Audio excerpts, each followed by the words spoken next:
I have a lot of VHS tapes, collected over 25 years.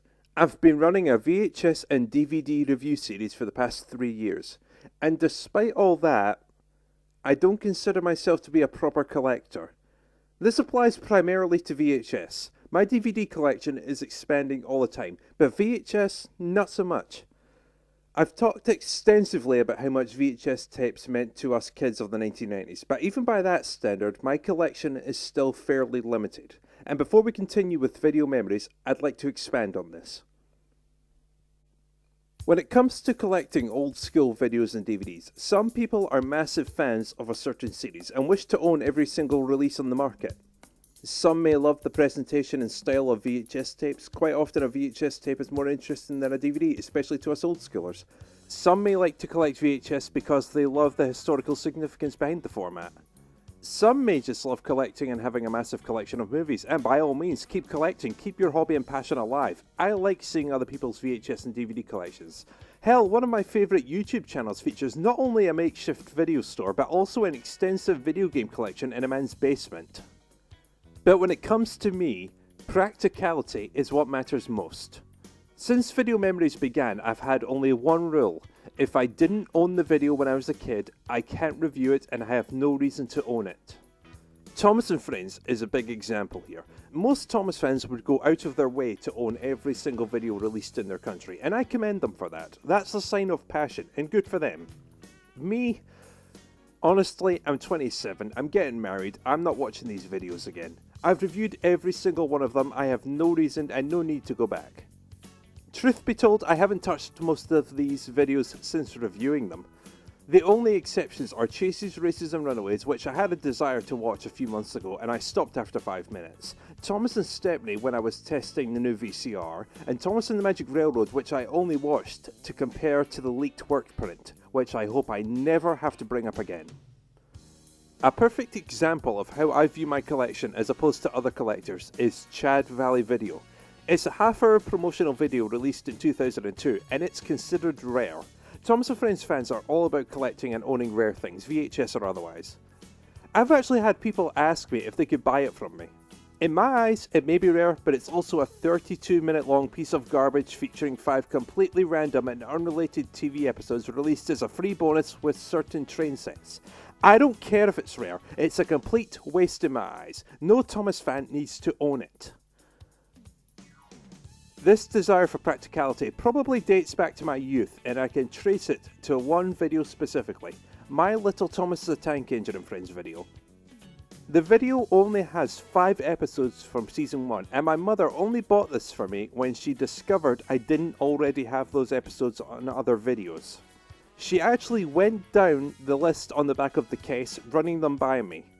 I only owned one of the episodes, so only then was I allowed to get it. She taught me the value of practicality, and I appreciate that.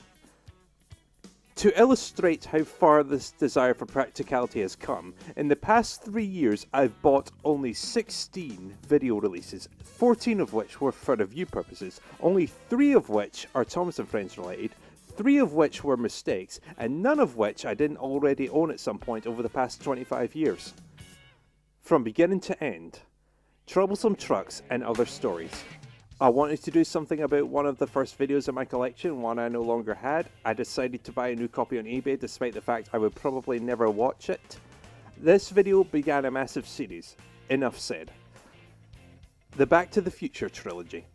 They're my favourite movies, I was reviewing them, I thought the review should feature the VHS versions since they were my first exposure to the films.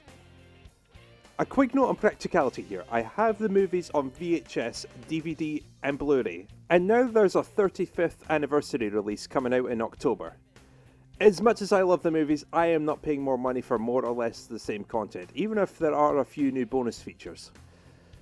Postman Pat's Big Video.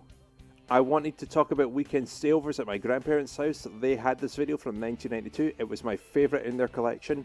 I needed to buy it again to show it off. By accident, I bought the 1988 release instead of 1992, so I had to search out the correct release. All that's different is the opening logos and overall visual quality. That's mistake number 1. Funtime favourites. My grandparents later owned this. It was my second favourite after Postman Pat's big video, so I had to get that one too. Adventures of Sonic the Hedgehog, High Stakes Sonic. I'm a Sonic the Hedgehog fan, I had to talk about something and this video was an obvious choice. Trust Thomas and Other Stories. My cousin owned this video. I liked the infamous Henry's Forest, I thought I could talk about it. He owned the 1992 release featuring an opening promo for children's videos. I bought the 1991 release that didn't feature any opening promos and also played like shit. Mistake number 2. I had already written and recorded the episode narration before I discovered this problem. Not a smart move on my part, so I had to use someone else's YouTube video for this. The Disney Holiday Planners. My mother owned 2 of them in the late 90s. I remember watching one of them from 1997 and enjoying it more than I should have. I wanted to talk about that as well as the power VHS tapes could have over a child's brain.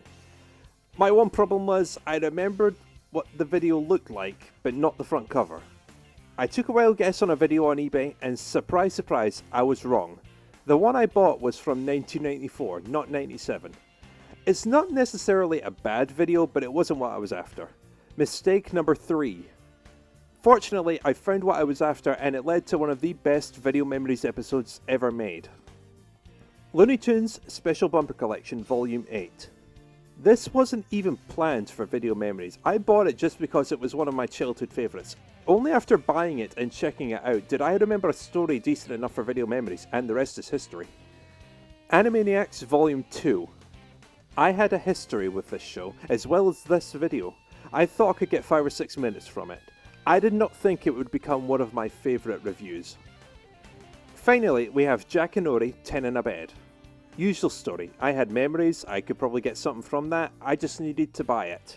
And it was probably the most expensive video I ever bought. It's not exactly a common video these days. It was actually more expensive than the new VCR.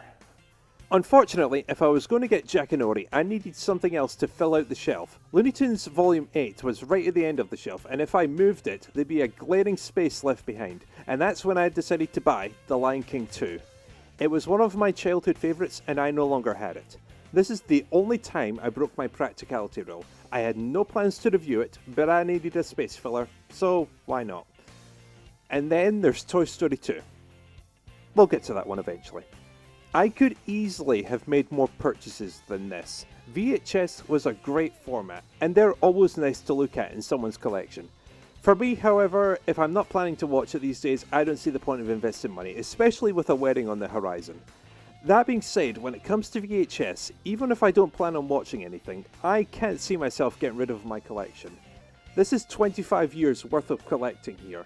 They may not serve much of a purpose these days, but I do still have a level of affection for them, my recordable collection especially, and I can't imagine a life without any of this. Practicality and sentimentality. That's the way for me.